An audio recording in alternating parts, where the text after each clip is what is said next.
We got some great news for Vikings fans to discuss on today's edition of Vikings Now by Chat Sports. My name is Patrick Siepman. So with free agency just around the corner, starting in about a month from now, there's going to be a lot of trades in the NFL, especially with the scouting combine this week. All the GMs are there, all the agents are there, and there's going to be a lot of rumors coming out. And the rumor we're discussing today is how about Minkah Fitzpatrick joining the Minnesota Vikings? Jordan Schultz tweeting this out saying the Dolphins have had trade talks with teams regarding five-time Pro Bowl safety Minkah Fitzpatrick. He also added the note that Miami, over this past week, have already released 4 players, Tyreek Hill being one of them, and also Bradley Chubb being another big contract that they let go. So it is clear here that the Miami Dolphins, with new head coach Jeff Hafley coming in, they're doing a hard reset. They were very much strapped for cash heading into the 2026 season. Moved off Tyreek Hill's deal, moving off Bradley Chubb's deal, and now the next deal they're trying to move off of is Minkah Fitzpatrick. So what are the connections with Minkah Fitzpatrick and this Vikings organization?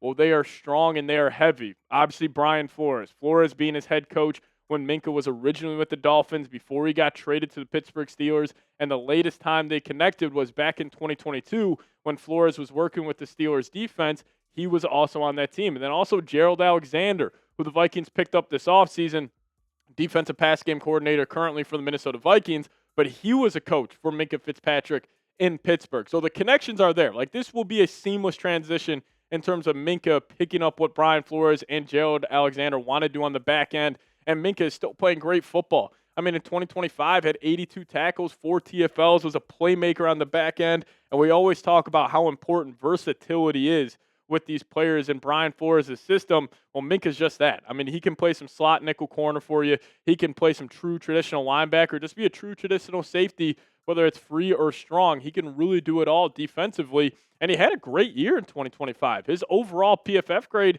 was 81.8. That was 7th in the National Football League. His coverage grade was 78.3, top 10, coming in at 9th, even really strong against the run as he's been throughout his entire NFL playing career. Still top 20 in the league. And also, I love the thing I love the most about this graphic you guys see, the snaps. 845 snaps played this past season for Minkah, so he's still available, still out there almost every single snap defensively, and he is still a very, very good football player. Like, the Dolphins aren't moving off of him or trying to find a trade for him because of his lack of production. They're trying to move off him because of his contract, and it makes a lot of sense with where the Dolphins are at right now. So I think it would make a lot of sense. It would be a seamless transition to picking up the Flores system and what he wants to accomplish every single snap, every single game. And also from the Vikings front, it wouldn't cost you that much. The cap hit for Minkah in terms of a team that will trade for him will be $15.6 million. Now, with where the Vikings are at right now, it is, a damning contract to take on. However, the Vikings have a lot of easy moves they can make to get under the cap and actually create almost $60 million in cap space. You restructure Jefferson, maybe a Jonathan Gennard, a Byron Murphy Jr., you cut Hawkinson, you cut Kelly. We have gone through this countless times on the channels, but the Vikings do have a lot of easy moves they can make to get up to $40, $60 million to spend. And in terms of a trade compensation for the Vikings to the Dolphins lack leverage here. I mean, they are clearly resetting. They are trying to move off these contracts, reset their books, get younger, get more athletic on both sides of the football. So it would likely take a day 3 pick, probably a later day 3 pick, maybe a 6th, 7th round pick swap if the Vikings really get lucky, or maybe it just takes a flat out 6th round pick and Minkah Fitzpatrick is joining this team. And, if you do trade for Minkah Fitzpatrick, how about you trade for him and then you extend him and you push that money down the line? He does have 2 void years on his contract, so it does offer some flexibility in terms of restructure for a team. So even if you bring in Minkah Fitzpatrick and you don't want to extend him, you can just restructure his contract, put more money down the line. But I think if the Vikings do trade for him, or any team, I think an extension is likely, but I would be a massive fan of this pickup. I mean, the Vikings, this is your Harrison Smith replacement. You're just getting a younger, more athletic Harrison Smith. He's also got the same IQ that Harry had on the football field. Minkah's been one of the better safeties in the National Football League, has not lost a step, and he is still very, very impactful. So you guys let me know. Let's just say it takes a 5th round pick to get Minkah Fitzpatrick. You're taking on that $15.6 million on his contract. Would you do it? Give me a T for trade or give me a P for pass. You guys let me know your thoughts down below. Now, we'll talk about the Vikings safety room a little more in depth here in a second, but I got a sweet, sweet deal for you guys going on right now as we are unleashing our St. Patrick's Day merch here on the channel. Just head to chatsports.com/VikingsGreen. I think the design is sweet. So if you guys want to check it out, the link for this will be in the comments section and description of today's show. These t-shirts are going for $29.99 right now. So make sure you guys check them out. Great look to them. And we would really appreciate it if you guys could help support the channel. Just head on over to chatsports.com/Vikings Green.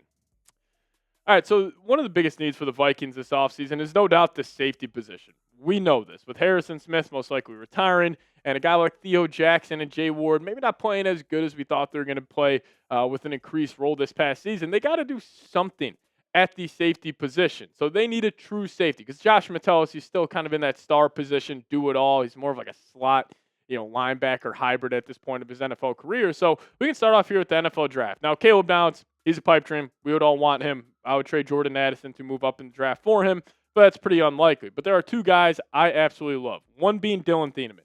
Dylan Thieneman, Oregon safety.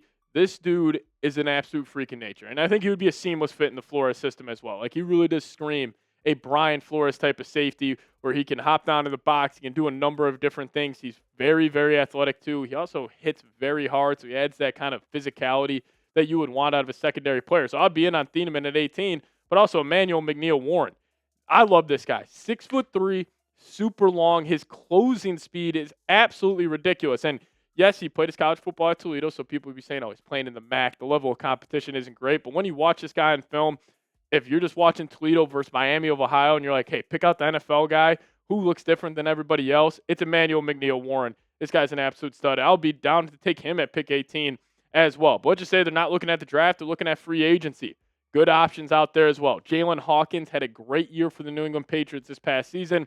Vrabel definitely got the most out of him. Cameron Curl of the Los Angeles Chargers, he could be an option out there. Jalen Thompson, another choice as well. Kobe Bryant of the Seattle Seahawks, he's more of a slot, but again, he's got versatility to play all over. And then also Reed Blankenship. I think Reed would be a solid option where it's just like a one-year deal for $8 million, but those are some free agency options as well. But listen, the Vikings safety room right now, I mean, we could pretty much just take Harrison Smith out of the equation here as he's most likely going to, retire. Then you got Josh Metellus, again, not like a true safety, kind of just a do-it-all guy. So he's playing that star position, but they definitely still have a need for a true safety. Like Theo Jackson, I love Theo Jackson. I love the way he plays football, but I just think you need to upgrade at talent. So if it's not Minkah Fitzpatrick, look for a guy like Emmanuel McNeil-Warren, Dylan Thieneman in the draft, but they need to do something at this safety position because they just need talent. And we understand how important safeties are for this Brian Flores defense. They need more talent on the back end. And I think if you would go get, like, finally for the first time in Brian Flores' era in Minnesota, is getting one of those hard hitters, getting one of those elite safeties, I think that would be a huge advantage for Flores. And I think overall the Vikings this offseason are going to lean into the strength. Maybe they draft a corner in the first round. Maybe they end up drafting, safety in the second round. But I think they're going to double dip defensively, spend a lot of money on that side of the football. So in terms of a Minkah Fitzpatrick trade, if it takes a fifth-round pick, I would do it. He's got a lot of juice still left in the tank, so I would do it. Sign me up for that for a fifth-round pick. But if you guys made it to the end, hit me with those skulls down below in the comment section. We'll keep you guys posted with it all. It's going to be a crazy next couple of weeks. Scouting Combine coming up here starting early next week, so make sure you guys are subscribed here to the channel. Appreciate all of you guys for tuning in. See you guys next time. Let's go Vikes.